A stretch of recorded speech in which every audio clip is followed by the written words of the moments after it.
se van a repetir, van a ser virtuales todo este tiempo, apuntemos a la justamente puntualidad, ¿sí? Tengan en cuenta que este nuevo formato del Meet nos permite 1 hora de clases, entonces cuando falte 1 hora, más o menos se hayan cumplido 50 minutos, falten 10 minutos, voy a generar otro link, vamos a dejar la clase donde esté, voy a generar otro link, lo voy a subir al aula virtual y a las 3 de la tarde nuevamente todos conectados y continuamos con la clase. Así que tengan en cuenta justamente la cuestión de la puntualidad.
Bueno, como veníamos en las clases anteriores desarrollando la evolución biológica, recuerden que comenzamos con la gestación, continuamos con la etapa de la lactancia, el primer año de vida, luego la alimentación preescolar, escolar, la adolescencia vimos los trastornos de la conducta alimentaria y de la imagen corporal.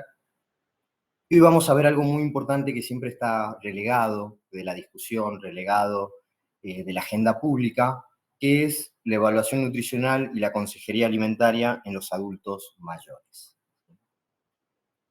¿Cuáles son los objetivos de esta evaluación nutricional en los adultos mayores? Primero que nada, determinar la situación de riesgo para desarrollar desnutrición. Si hay una patología que lamentablemente es prevalente en nuestros adultos mayores, es la desnutrición calórico-proteica. que tiene que ver con causas fisiológicas, pero también tiene que ver con causas socioeconómicas.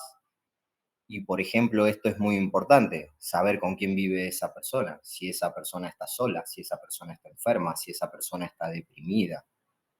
Todo eso va a ser un factor determinante para poder desarrollar una desnutrición calórico-proteica, que tenemos que pensar en la pérdida de la masa magra, la masa muscular y también la pérdida de la masa grasa en medidas exorbitantes, que obviamente van a poner en peligro el riesgo de la persona.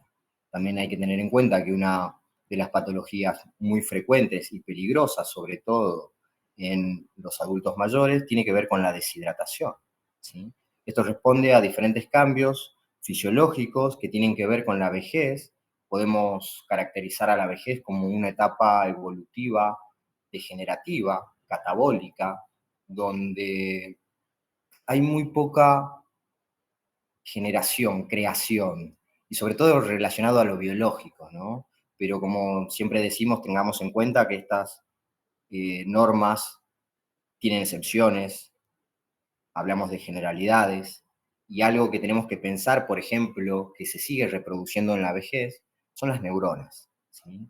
Las células del sistema nervioso pueden seguir regenerándose, pueden seguir desarrollándose, generando nuevas conexiones. Por eso es importante que nuestros adultos mayores estén integrados a la vida social y sobre todo para que estas nuevas conexiones neuronales puedan desarrollarse, es muy importante que tengan actividades nuevas, que aprendan cosas, que puede ser un idioma, que puede ser a bailar, que puede ser teatro. Cualquier cosa estaría bien, todo depende de la persona, pero siempre pensemos en esto, en la integración, cosa que hoy no sucede en nuestro mundo posmoderno. Los adultos mayores han quedado relegados y sobre todo esto, mucho más que relegados, hoy están excluidos y sobre todo visualizados como un estorbo más que nada. Otro de los objetivos de la evaluación nutricional tiene que ver con diagnosticar el estado de malnutrición evidente o de curso subclínico, ¿sí? Nosotros al evaluar el paciente, al tener en contacto con el paciente, puede ser un paciente que no tenga una pérdida de peso o de masa muscular evidente, pero a través de la anamnesis alimentaria, es decir, a través del interrogatorio dietético de cómo come la persona, podemos identificar ciertos rasgos como hábitos, horarios o, por ejemplo, también qué nutrientes pueden ser deficientes en su alimentación. Tenemos que tener en cuenta que nutrientes que son claves para un adulto mayor pueden ser la vitamina D, la vitamina C, el hierro, el ácido fólico. No son muy distintos a los que necesita cualquier otra persona, pero tengamos en cuenta que son muy necesarios. Por eso una carencia puede ser muchísimo más perjudicial en un adulto mayor que en un adulto joven, por ejemplo. También identificar la etiología de los posibles déficits nutricionales, ¿sí? Esta etiología de los déficits nutricionales podría ser, como decíamos anteriormente, podría ser socioeconómica, podría tener que ver con la parentalidad de ese adulto mayor, con quién vive, ¿sí? Cuáles son sus familiares, vive solo, tiene problemas económicos, no le alcanza la jubilación porque la mayor porcentaje de su dinero se los gasta en remedios, entonces la comida queda marginada a lo más barato o sobre todo no come todos los días o ha dejado de comprar frutas o ha dejado de comprar verduras o tiene imposibilidad para cocinarse porque no puede comprar el gas, por ejemplo, o porque no pueden pagar los impuestos, no puede moverse, tiene alguna enfermedad que lo postra en una cama y va a tener una dificultad para trasladarse, comprar la comida, lavar los alimentos, prepararlos. Tenemos que siempre pensar que la etiología de un déficit nutricional y de siempre una enfermedad es multicausal. Por eso siempre también el tratamiento tiene que ser integral y el seguimiento va a ser clave. Saber cómo está un adulto mayor que esté sano o que tenga alguna patología, va a ser muy necesario justamente el seguimiento, el control mes a mes y si es necesario también de manera quincenal o semanal. Todo va a depender de lo que nosotros evaluemos. Las modificaciones propias del envejecimiento. Hay alteraciones en los órganos sensoriales, hay disminución del olfato, hay disminución del gusto, disminución de la saltiva, alteración de la masticación, alteración de la deglución, alteración de la motilidad gastrointestinal, hay hipocloridria, es decir, el estómago genera poco ácido clorhídrico, lo cual va a generar una dificultad para la absorción de la vitamina D12, el hierro y el calcio, y sobre todo para la vitamina D12, que es fundamental para generar nuevos glóbulos rojos junto con el hierro, ténganlo en cuenta, y el ácido fólico, pero la vitamina B12 al haber hipocloridria no se puede absorber bien por la falta de un componente fundamental para su absorción, que es el factor intrínseco. Este factor intrínseco se encuentra justamente en el ácido clorhídrico del estómago y es una adaptación específica de los seres humanos para poder absorber mayor cantidad de vitamina B12. En un adulto mayor puede ser que tenga hipocloridria, que tenga problemas para digerir determinados alimentos, lo que nos va a traer también una dificultad para poder asimilarlos. Tenemos que tener en cuenta que una de las características sobresalientes de los adultos mayores es la pérdida de la masa magra, del tejido muscular. Por eso en los adultos mayores es muy necesario el consumo de proteínas y sobre todo proteínas de alto valor biológico, proteínas que tengan aminoácidos completos, que como todos ustedes bien saben, son las proteínas de origen animal. Al haber, por ejemplo, una alteración de los órganos sensoriales, una disminución del olfato, del gusto, de la salivación, va a ser mucho más importante realzar los sabores, utilizar condimentos aromáticos como la albahaca, como el orégano, como el laurel, todo lo que a ustedes se les pueda ocurrir estaría muy bien. No es que hay que dejar la sal de lado, ni mucho menos excluirla, pero si solamente vamos a lograr el gusto a través de lo hipersalado, vamos a causar también un problema posterior, porque tenemos que pensar, como decíamos anteriormente, el adulto mayor sufre un proceso degenerativo general, donde también hay una alteración del sistema cardiovascular. Un adulto mayor va a tener arterias y venas muchísimo más rígidas, es decir, arterias y venas que van a tolerar peor la presión sanguínea y que van a tener muchísimo más riesgo también de romperse. Por eso es muy importante para ablandar estas arterias el consumo de verduras, de frutas, alimentos fuente de vitaminas, fuente de minerales, pero sobre todo realzar su sabor a través de condimentos. Condimentos como la sal y otros aromáticos distintos.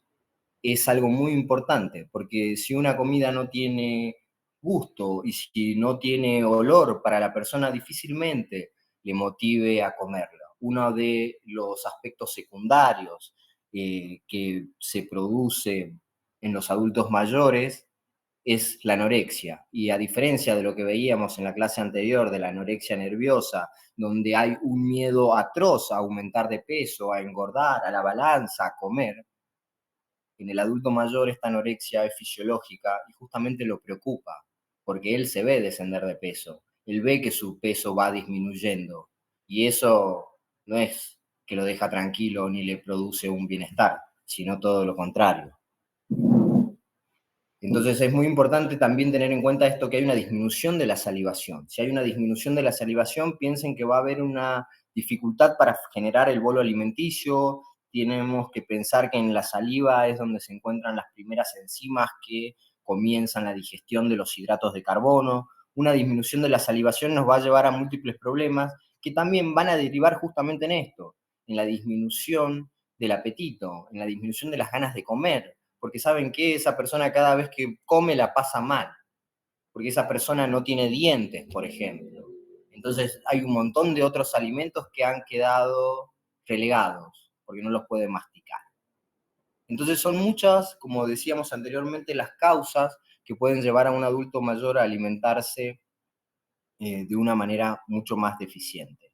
Acá en el cuadro de la derecha, por ejemplo, podemos ver que el tejido subcutáneo y sobre todo el tejido subcutáneo graso tiende a aumentar, pero también tiende a generar una ubicación específica. Es decir, todo este tejido graso subcutáneo ya no es uniforme, sino que se va centralizando en el tronco del cuerpo y sobre todo en la panza.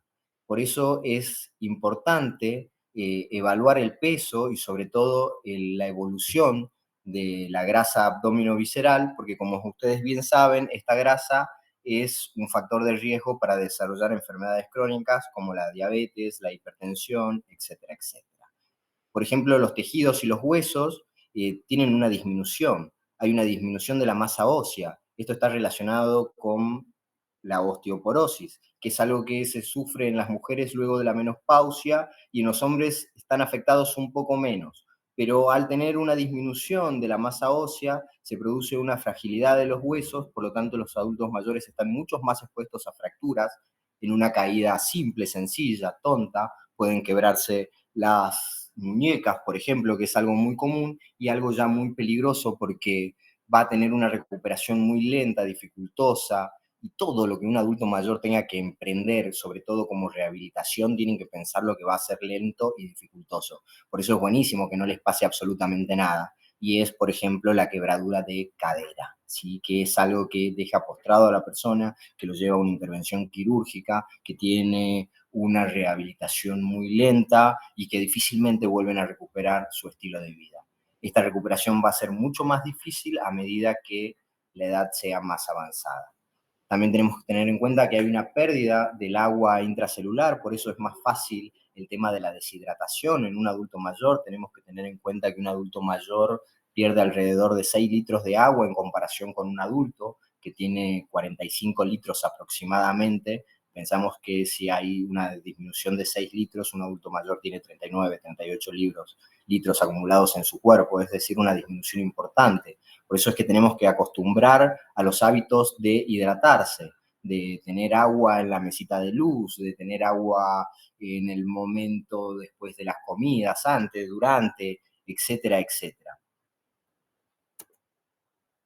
La baja producción de saliva, como veíamos anteriormente, que nos dice que dificultaría la formación del bolo alimenticio en la fase inicial de masticación y en la ingestión, especialmente al tratarse de alimentos ricos en fibras, carnes y verduras, de forma que el consumo de estos alimentos estaría comprometido por este motivo. Siempre tenemos que tener en cuenta algo fundamental para nuestro organismo, sí, es la fibra. Recordemos que la fibra tenemos dos porciones, se puede clasificar en fibra insoluble o fibra soluble. La fibra insoluble es aquella que es prácticamente indigerible y que se encuentra en los tallos, en las hojas, en las semillas, en las nervaduras, en los ollejos, en las cáscaras. Obviamente son fibras muchísimo más duras y si estamos hablando de que una persona va a tener baja producción de saliva, tengan en cuenta que va a ser muchísimo más difícil poder masticarlas y sobre todo poder tragarlas, es decir, formar este bolo alimenticio, esta sustancia suave embebida en saliva que permite que pase el alimento de la boca hacia el esófago y descienda hacia el estómago, ¿sí? Sobre todo vamos a tener problema esto, ¿no? Con la fibra insoluble, con estas partes duras y con el tema de las carnes. Por eso la solución siempre es buscar una consistencia que sea adecuada, es decir, ablandar los alimentos. Por eso es que los alimentos de los adultos mayores van en sopas, van en batidos, van en jugos, van en compotas, van en todos aquellos productos que nosotros podamos simplificar, que pueda comer un estofado que estaría excelentemente bien. Y sobre todo, como decimos siempre, la alimentación tiene que ser culturalmente adecuada. No podemos darle a nuestros abuelos comidas diferentes a las que estuvieron acostumbrados a comer toda su vida, porque saben que probablemente les quite más el apetito, ¿sí? Entonces nosotros tenemos que estimularlos a comer y sobre todo a comer variado y a comer de forma nutritiva. La baja producción de saliva va a ser un impedimento que vamos a encontrar en los adultos mayores, pero siempre lo podremos solucionar adaptando la consistencia. Otras modificaciones, la pérdida de fuerza muscular, mandibular, de potencia de masticación, menor poder de triturar los alimentos, el adelgazamiento y atrofia de las encías, ausencia de dientes, es decir, todo tiende a un debilitamiento. Esto es lo que se conoce como una condición de fragilidad y que tiene que ver con la alteración de todos los sistemas del organismo. Y esto sobre todo tiene que ver con el sistema endocrino, el cardiovascular, el músculo esquelético, el sistema nervioso, etcétera, etcétera. Identificar a los adultos mayores con factores de riesgo de malnutrición y la medición periódica del peso en la detección de una pérdida de peso significativa como indicador de riesgo es muy importante en la prevención de la fragilidad. Justamente lo que veníamos hablando anteriormente, que es esta condición de una alteración negativa, degenerativa, de todos los sistemas que funcionan sobre todo con menos energía, ¿sí? Que tienen menos capacidad de respuesta, que ya no pueden tolerar la abundancia, lo exuberante, lo desmedido. Un adulto mayor va justamente por esta disminución de la masa muscular, también va a disminuir su actividad. No va a caminar tan rápido, no va a caminar tanto como cuando era joven. Pero todo eso, dentro de todo, es lo esperado. Por eso es muy importante poder controlarlo periódicamente. Es decir, tener una medición del peso, por ejemplo, mensual. ¿Y esto qué nos va a ayudar a ver? Nos va a ayudar a ver si hay una pérdida significativa o una ganancia significativa en el aumento de peso. Si tenemos una pérdida significativa, que tenemos que tener en cuenta que son números muy bajos, porque una pérdida significativa es un 1 a 2% por semana, por ejemplo. Entonces estamos hablando de 1,5 kg, 2 kilos.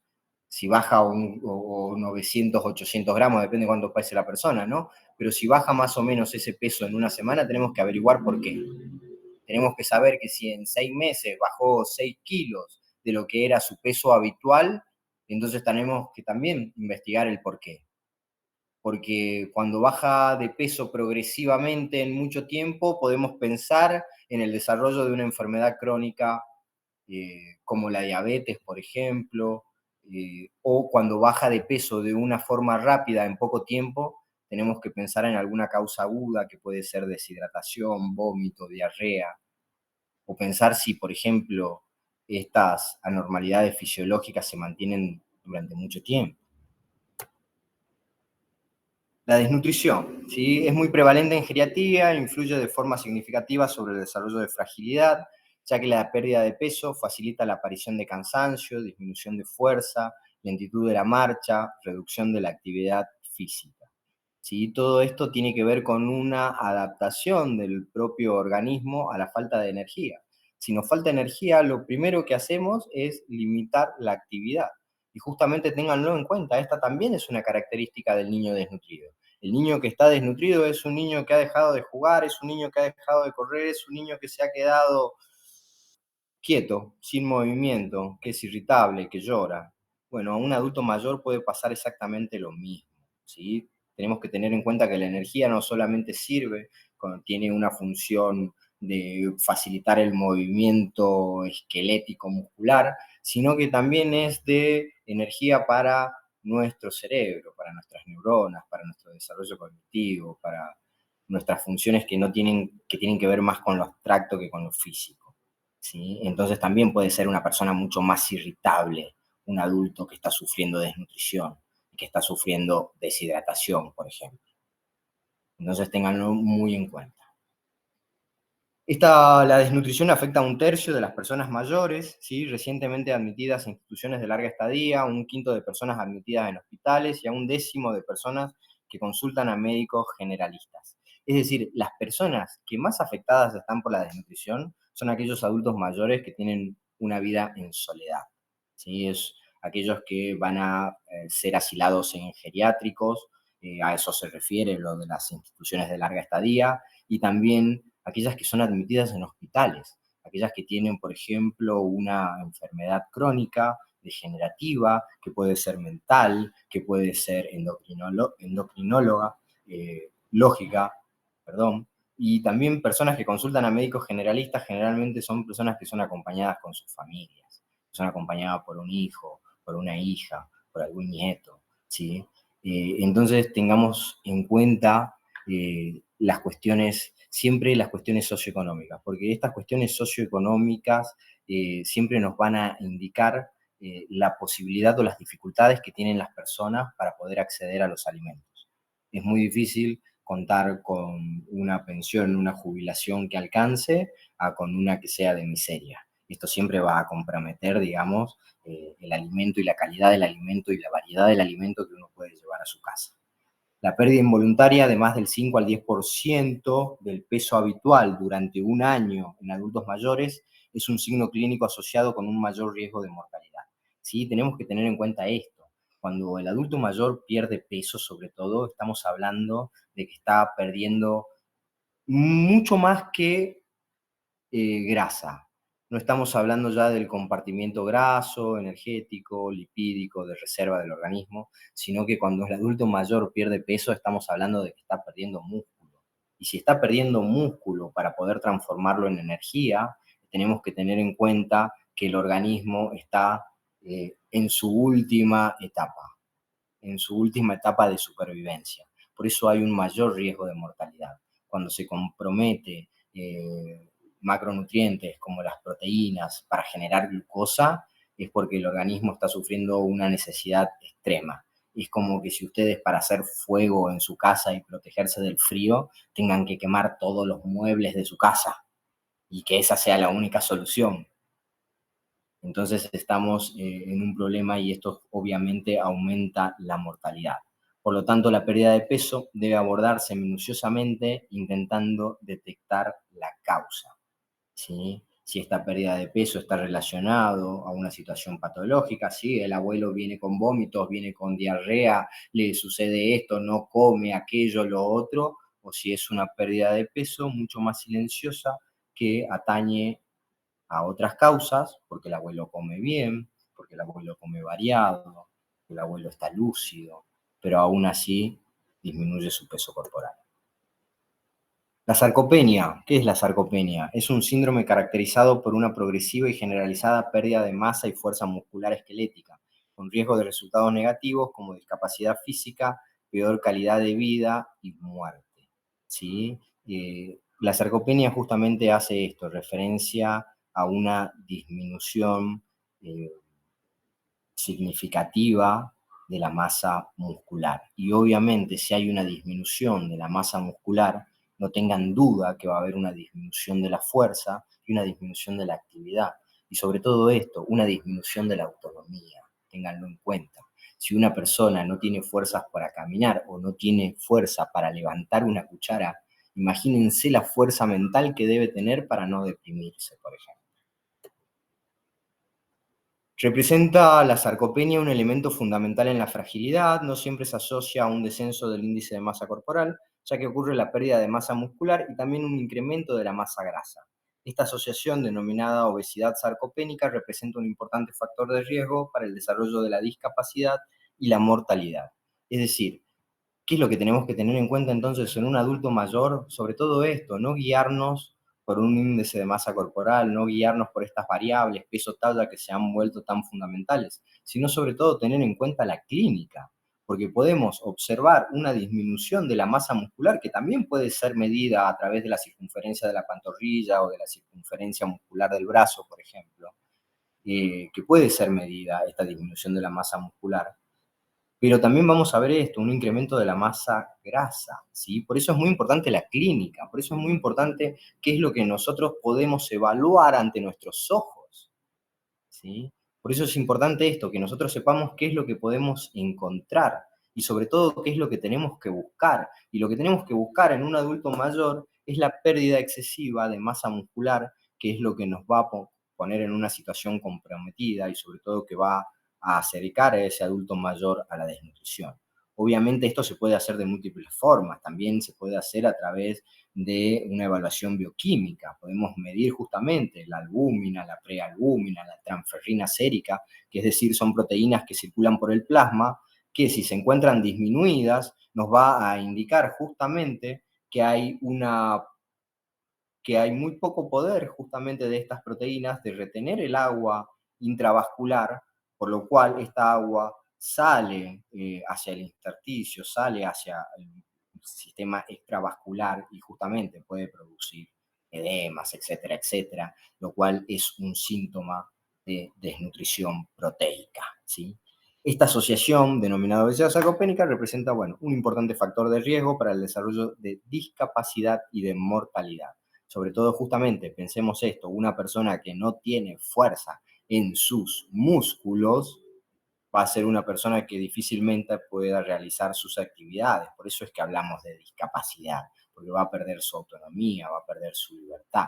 Si no va a poder bañarse, por ejemplo, no va a poder bañarse sin la probabilidad de caerse, darse un golpe, quebrarse o fracturarse la cadera, por ejemplo. Otras enfermedades nutricionales asociadas a la fragilidad, ¿sí? Se relacionan de manera compleja por lo cual es muy importante detectarlas como posibles factores de riesgo. La hipertensión arterial y enfermedades cardiovasculares, la diabetes mellitus, la anemia, la osteoporosis, el síndrome metabólico. Todo esto lamentablemente es muy común encontrar en nuestros abuelos, en los adultos mayores. No hay adulto mayor que prácticamente no tome medicación para tratar de regular la presión arterial o que tenga algún tipo de enfermedad cardiovascular, que no haya desarrollado diabetes a lo largo de su vida o que no tenga anemia por la deficiente alimentación en hierro, la dificultad de comprar alimentos de origen animal, o que sufra una osteoporosis, es decir, una disminución de su masa ósea porque no ha podido completar los depósitos de calcio durante su juventud, durante su adultez. Y sobre todo esto, el síndrome metabólico, que es la unión prácticamente de todas estas enfermedades, es decir, de hipertensión arterial, diabetes, dislipemias, colesterol, triglicéridos altos, etcétera, etcétera. Es decir, cuando tenemos estas enfermedades crónicas, degenerativas, en nuestros abuelos obviamente disminuye la calidad de vida y también disminuye justamente esto, la expectativa de vida. Nosotros tenemos que tener en cuenta que es muy importante tratar a nuestros adultos mayores de una manera adecuada, porque nuestro país es un país envejecido, es un país que tiene la pirámide demográfica invertida, es un país que tiene muchos adultos mayores y que tiene muchísimos menos personas menores de 15 años. Es decir, hay muchos abuelos, por eso es importante esto, no invisibilizarlos, tratarlos bien, darles una calidad de vida óptima. Y sobre todo esto, la calidad de vida óptima, como siempre hablamos, también tiene que ver esto, ¿no? Con la estructura de derechos donde ese abuelo se encuentra situado. ¿Tiene derechos o está marginado? La evaluación nutricional.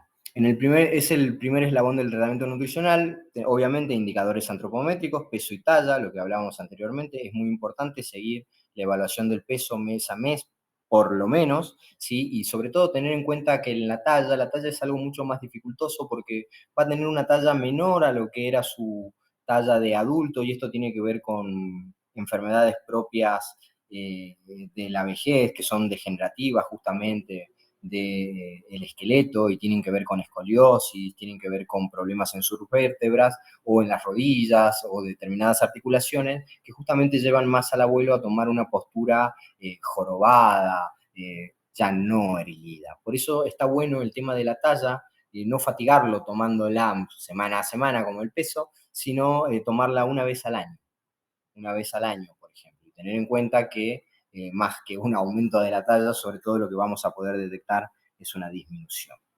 También hay indicadores dietéticos, obviamente esto es muy importante, preguntas básicas es saber cómo las personas comen, cómo el adulto mayor come y qué dificultades tiene para comer.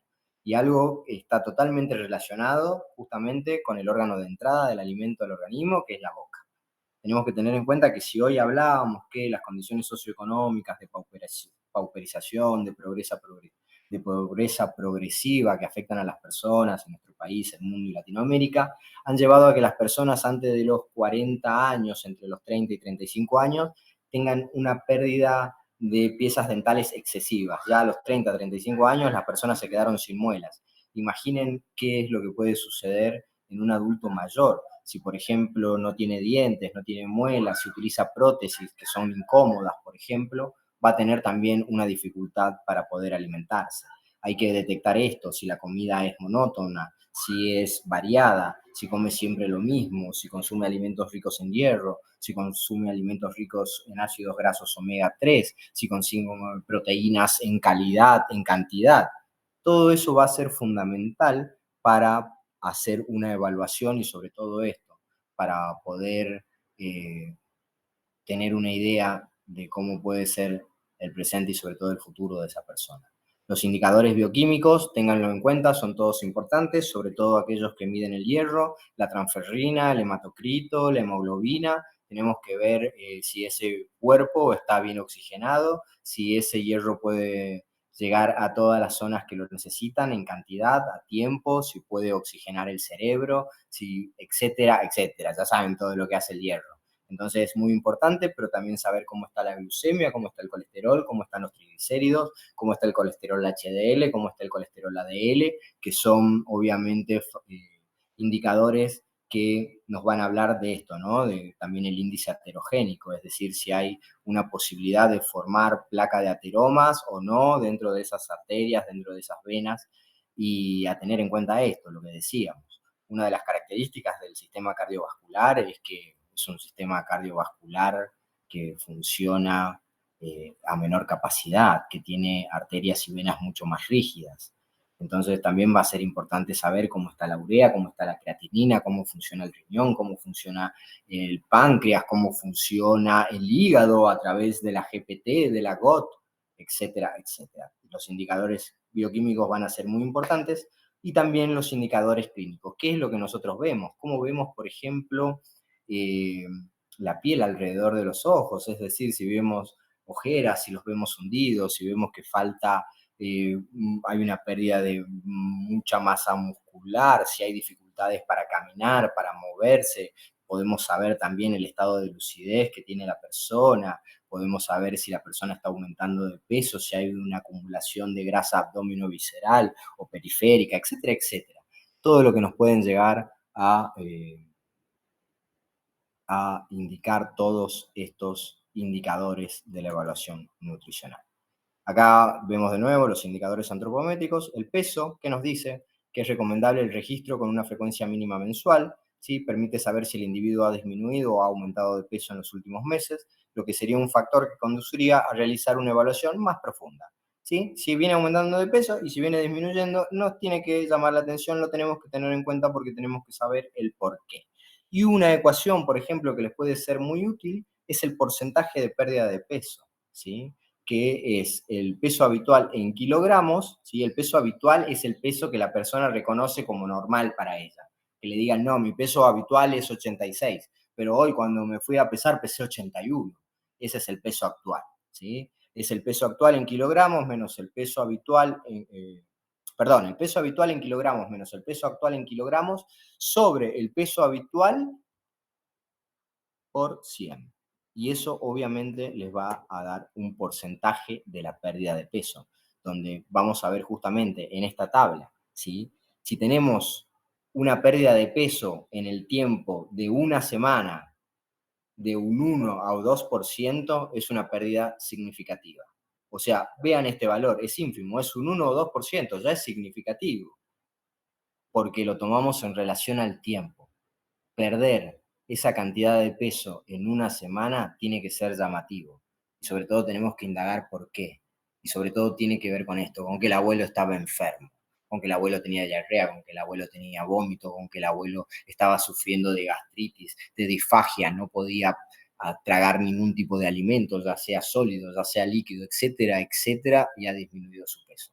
Si es de un 1 a un 2%, es una pérdida significativa. Si es mayor a un 2% en una semana, estamos en una pérdida de peso severa, lo cual nos va a traer complicaciones y puede ser una pérdida de peso que tenga que ser internada. ¿Sí? Que, por ejemplo, el abuelo se tenga que internar para ser hidratado o para ser realimentado. La pérdida de peso en un mes va a ser significativa si es del 5% y va a ser pérdida de peso severa si es mayor al 5%.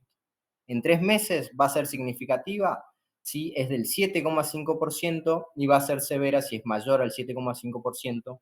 Y una pérdida de peso en 6 meses es significativa cuando es del 10% y es severa en 6 meses cuando es mayor al 10%. Las pérdidas de peso, como decíamos anteriormente, en estos periodos prolongados de tiempo, donde tenemos una pérdida, por ejemplo, de un 10% del peso habitual, eh, que es una pérdida de peso progresiva, que es una pérdida de peso que se sostiene en el tiempo, tenemos que empezar a indagar acerca de una posible enfermedad crónica, que puede ser, por ejemplo, diabetes. La pérdida de peso en el adulto mayor. La pérdida de peso involuntaria generalmente se asocia con las siguientes condiciones. Una ingesta dietética inadecuada, una pérdida del apetito, que es la anorexia, una atrofia muscular, que es la sarcopenia, y efectos inflamatorios de enfermedad como la caquexia. La caquexia hace relación a una pérdida de peso, sobre todo a una pérdida de la masa muscular y de la masa grasa superior al 80%. Cuando una persona entra en un periodo de caquexia es un periodo crítico para su vida. Por eso es que tiene efectos inflamatorios. Cuando hay una atrofia muscular, cuando hay una disminución de la masa magra, obviamente eso también va a repercutir en justamente en una menor necesidad de energía. Si hay menos músculo, que es un órgano metabólicamente activo, es decir, un órgano que necesita alimentarse, si hay menos músculo, obviamente esto va a generar menos necesidad de energía, va a generar justamente esta atrofia muscular, esta falta de movimiento, esta falta de apetito. Y sobre todo también tenemos que tener en cuenta esto, las ingestas dietéticas inadecuadas. Nosotros sabemos que la alimentación saludable es aquella que es variada, aquella que respeta nuestro omnivorismo, aquella que tiene que ver con el plato alimentario, ¿sí? Que tiene que ver con todos los grupos de alimentos. La evaluación objetiva en el adulto mayor, del estado nutricional del adulto mayor, ¿sí? Acá tenemos el índice de masa corporal. Miren, en mayores de 65 años, el índice de masa corporal vuelve a modificarse. Les pido por favor que me aguarden un segundito, por favor. Voy a silenciar acá un ratito. Perdón. Ya continuamos.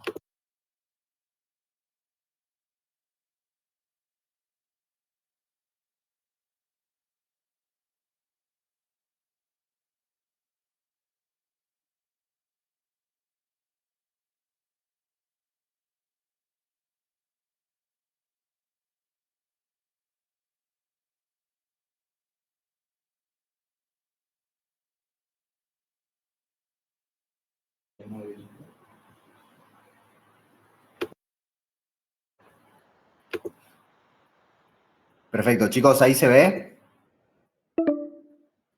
Sí, profe. Bien, perfecto. Bien, lo que les decía anteriormente, vuelve a cambiar esta forma de evaluar el índice de masa corporal. Recuerden que en niños y adolescentes, es decir, hasta los 19 años, sí o sí teníamos que calcular el índice de masa corporal, que era el peso sobre la talla al cuadrado. Una vez que lo obteníamos, lo teníamos que graficar, lo teníamos que percentilar en las gráficas de crecimiento. Cuando son adultos, ya se puede hacer este índice de masa corporal, simplemente el peso sobre talla al cuadrado en una calculadora, y ese valor va a cambiar, y ya sabemos que de 18 a 24 es normal, de 25 a 29 sobrepeso, de 30, etcétera, etcétera. Ya tiene otros valores. En los adultos mayores, obviamente esto también vuelve a cambiar, porque si nosotros le calculamos el índice de masa corporal con los valores que decir, le estamos calculando el índice de masa corporal ideal para cuando esa persona tenía 20 años. Entonces es algo que va a ser inapropiado, porque la persona siempre, cuando le calculas el índice de masa corporal, lo que te pregunta es, ¿y cuánto tendría que pesar? Y si le calculamos con esos valores, ¿sí? en base a esos parámetros, la persona va a ver que tiene que bajar como 20 kilos, 15 kilos, algo imposible. Entonces aquí el índice de masa corporal vuelve a cambiar, a tener otros valores, otros puntos de corte. El déficit de peso va a ser menor o igual a 23. ¿Recuerdan? Para un adulto joven tenemos esto, que es de 18,5 a 24,9, normal. Bueno, acá si es menor o igual a 23, ya estamos hablando de déficit de peso. Normal va a ser de 23,1 a 27,9. Sobrepeso de 28 a 31,9 y obesidad mayor a 32. Es decir, los valores se modifican. Ténganlo en cuenta porque es muy importante, y sobre todo por esto, porque los adultos mayores acuden mucho al sistema de salud. Acuden mucho al sistema de salud. Por eso es importante que les brindemos justamente esta información precisa, oportuna, adecuada, no que le estemos dando cualquier punto de corte para el índice de masa corporal. Y esto, todo lo que está acá en el PowerPoint, está en el material complementario que le vamos a dejar en el aula virtual, donde va a haber un PDF de teoría, ¿sí? Una sinopsis de la teoría, y donde también va a haber un PDF de de una publicación de la FAGRAM, ¿sí? Que es de la Asociación Nacional de Nutricionistas, Dietistas, etcétera, etcétera, de un trabajo con adultos mayores donde se recomienda tener en cuenta estos valores, ¿sí? Otras mediciones que hay que tener en cuenta, la circunferencia de la pantorrilla, lo que decíamos anteriormente. El parámetro es un parámetro muy sensible a la pérdida de masa muscular, aún en pacientes con baja actividad o postrados. Menor a 31 predice una mayor mortalidad en el adulto mayor. Es decir, si la circunferencia de la pantorrilla, que la podemos medir con una cinta métrica inextensible, etcétera, etcétera, o si sabemos en el medio de la pantorrilla, tomamos la medición, y esa circunferencia es menor a 31, eso nos está indicando que hay una pérdida de la masa muscular significativa, por eso es que hay un aumento de la mortalidad. Tengan en cuenta que las proteínas son esenciales para nuestro correcto funcionamiento y desarrollo. Y como les decía anteriormente, si las proteínas ya no se pueden utilizar para generar hormonas, transportadores, etcétera, etcétera, enzimas, todo lo que cumplen las hormonas para generar estructuras, etcétera, etcétera, y se utilizan para generar glucosa, es porque estamos en una situación muy delicada. La circunferencia de cintura-cadera. Para determinar obesidad abdominal, ¿sí? Se toma esta circunferencia con el riesgo de, ¿y qué tiene que tener en cuenta? ¿Sí? Hacemos